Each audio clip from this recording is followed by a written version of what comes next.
현재 일본에서는 최근 러시아에서 잇따라 보도되고 있는 한국 관련 특집 뉴스로 인해 그야말로 충격과 당혹감을 감추지 못하고 있습니다. 이는 일본 정부가 한국을 상대로 터무니없는 무역 보복에 나섰음에도 불구하고 오히려 한국은 그동안 구축해왔던 중립 노선을 바탕으로 그야말로 돈방석에 앉았다고 해도 과언이 아닐 만큼 엄청난 경제적 이익을 달성하고 있는 반면에 일본은 이와 정반대로 외교적 고립과 경제 침체가 날로 극에 달하고 있다는 것입니다. 지난 9월 11일 러시아의 유력 매체인 뉴스러시아는 올해 2월부터 러시아 정부가 우크라이나 침공을 뜻하는 이른바 12호를 벌이고 있는 가운데 공교롭게도 이번 전쟁을 통해 한국과 북한이 경제와 군사적으로 사상 최대의 성과를 달성하고 있다며 이를 대대적으로 보도했습니다. 먼저 이 매체는 지난 2월 24일에 러시아가 우크라이나를 상대로 무력 침공을 감행했을 당시에 한국의 정치인과 군사 전문가들은 그야말로 당혹감을 감추지 못했다고 보도했습니다. 이는 러시아 정부가 국제사회의 반발을 무릅쓰고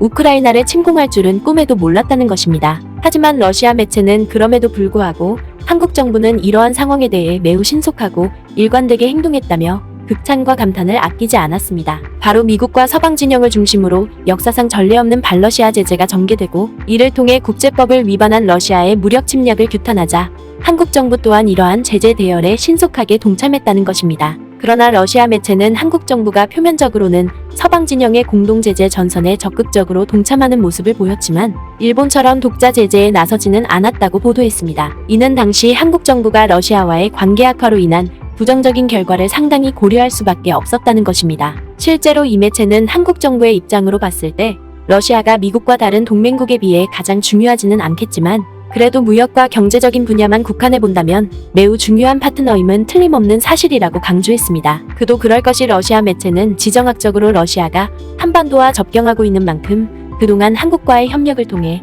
천연가스와 석탄 같은 천연자원을 안정적으로 공급해왔을 뿐만 아니라 안보적인 측면에서도 상당한 협력 체계를 구축해왔다고 보도했습니다. 바로 러시아 정부가 비단 한국뿐만 아니라 북한과도 긴밀한 관계를 유지해왔고 이를 통해 한반도 평화 프로세스 구축에도 적극적으로 앞장서 왔다는 것입니다. 때문에 이 매체는 올해 초에 러시아의 우크라이나 침공이 벌어지자 미국을 비롯한 서방 진영이 러시아 제재 방안을 연일 경쟁적으로 꺼내들고 나섰지만 한반도 정세와 러시아와의 관계를 고려한 한국만큼은 보다 신중한 자세를 보였다고 보도했습니다. 특히 러시아 매체는 한국 정부의 이러한 접근 방식을 보여주는 가장 중요한 지표가 있는데 이는 바로 우크라이나에 대한 방산무기 지원을 한국 정부가 단호하게 거절한 점이라고 보도했습니다. 실제로 러시아 매체는 한국 정부가 그동안 미국과 주요 동맹국들로부터 강력한 압박을 받아왔다고 보도했습니다. 이는 한국이 세계 최고의 기술력과 품질을 갖춘 탱크와 대공무기를 생산하고 있는 만큼 이를 우크라이나에 지원해줘야 한다는 압박이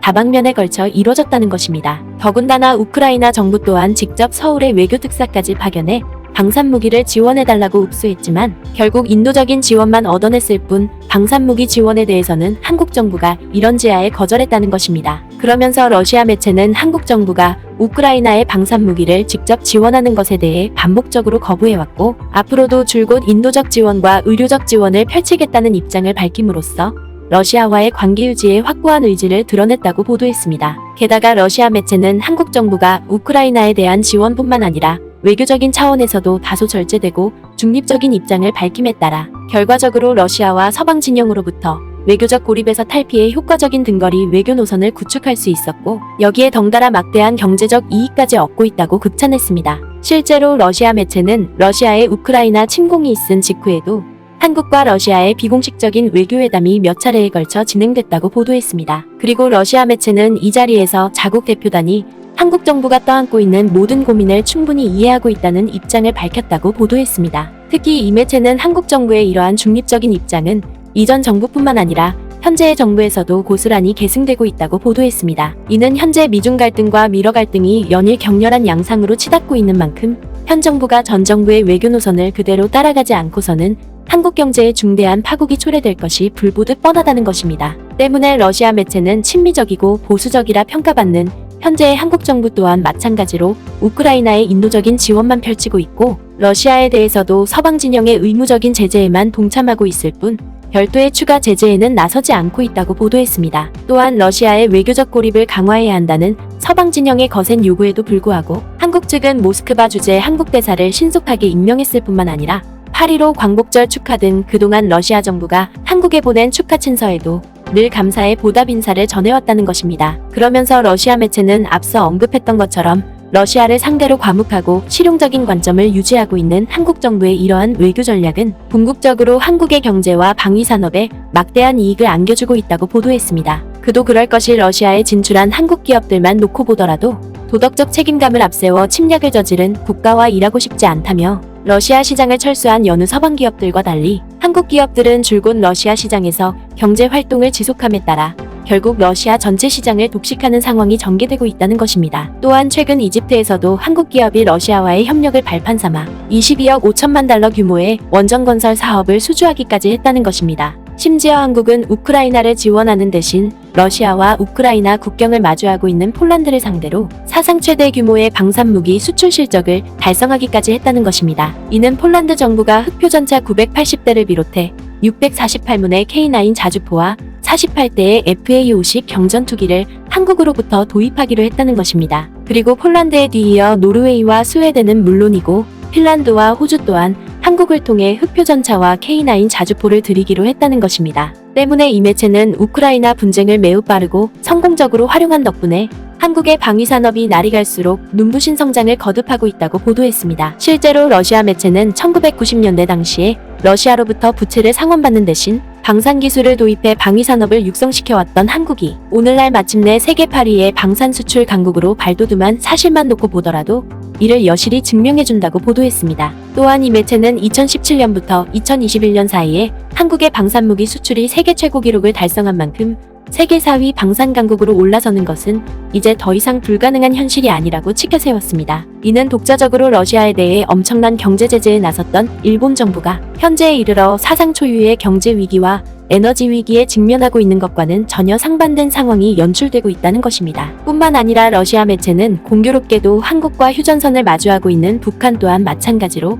이번 전쟁을 통해 사상 최대의 특수를 누리고 있다고 보도했습니다. 이는 북한 당국이 우크라이나와 외교 단절을 감수하면서까지 러시아가 점령한 돈바스와 도네츠크를 공식 국가로 승인함으로써 결국 러시아로부터 엄청난 경제적 대가를 얻게 됐다는 것입니다. 일례로 러시아 매체는 지난 6일에 러시아 외무성이 북한의 석유와 석유 제품을 다시 공급하겠다는 입장을 발표한 것은 절대 우연이 아니라고 보도했습니다. 또한 이 매체는 최근 러시아 정부가 돈바스와 도네츠크 일대에서 전후 복구 사업을 계획키로 한 가운데 이를 북한이 상당 부분 동참하게 될 것이라고 보도했습니다. 그러면서 이 매체는 한국과 북한이 우크라이나 사태를 놓고 각자의 노선을 분명히 하고 이를 발전시켜왔다고 보도했습니다. 그리고 러시아 매체는 이들 두 나라의 방식이 겉으로 봤을 때는 매우 다르지만 자신의 목적과 상당한 이익을 위해 외교수단을 사용해왔다는 점에서 본질적으로 동일하다고 볼 수 있다고 분석했습니다. 결국 러시아 매체의 이러한 보도는 과거의 외세로부터 숱한 역사적 아픔을 겪어왔던 한국 국민들이